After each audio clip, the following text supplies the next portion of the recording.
What do you think the key to success in entrepreneurship? Couple of things. Number one, which I just mentioned, is I think you really need to be comfortable with failing. Hmm. If you're not, if you're going to try and grab onto your ideas and not willing to change or pivot, you're not going to succeed. Number two is related to it is you need to be super flexible.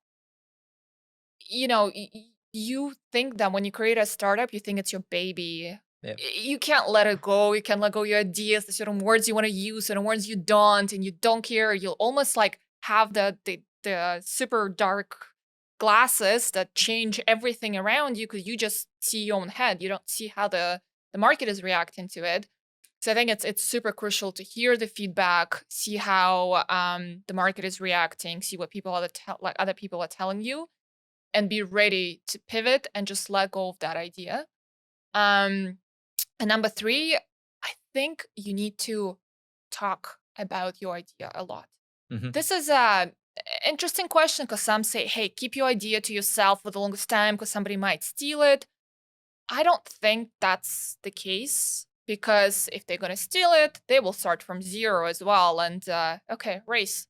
But maybe actually there's another statistics, interesting one that most companies that succeed are not the first to market, they're actually second to market Yeah. because they already look at all the examples, at all the failures and pitfalls that happen for other companies, and then they just evolve and make it better.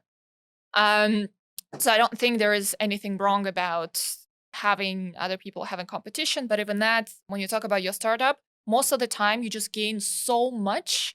Whether you talk to your mom, whether you talk to a random neighbor, whether you go and try to find some consultants, some mentors, you will receive such a breadth of information that will help you with your startup rather than trying and keep it to yourself and just developing it alone. I don't think you can capture all of the things that might happen to it if you don't talk about it. How do you find balance between perseverance and reality? You understand that you failed. Not you failed. The idea was wrong. Because, for example, WhatsApp founder, I think, hadn't had any traction for 5 or 6 years. Mhm. How do you find this balance? At what point you should say, okay, I have to stop and I have to make a decision? It's not going to work. Hmm. I don't know if it would be the same process for everyone. Like if you've really had, sometimes you believe in your idea, but somebody else tells you, I don't think it's gonna work. Like, let's go back to what was it, Kodak, the film cameras, right? They're like, oh, digital camera's not gonna work. Bye. Like somebody clearly had a vision and they just couldn't change the market at this point and tell Kodak, like, yeah, we have to have digital. But there are other cases where, let's say, your product works, people like your product, but they're not willing to pay money for it. Like it's just not valuable for them. Mhm. Or you think you're gonna get money from somebody else and they say, it's cool product, you give me for free. At this point, you probably failed. Unless you can pivot and find the value for them where they're willing to pay. Right. So it really depends.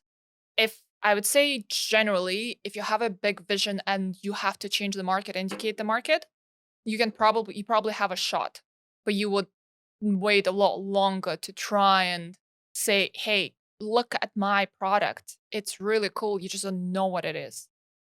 But there are other ways that people either create products that don't deliver a lot of value, or they create products that um, are almost, delivering value for the things that are not a big problem. Mhm.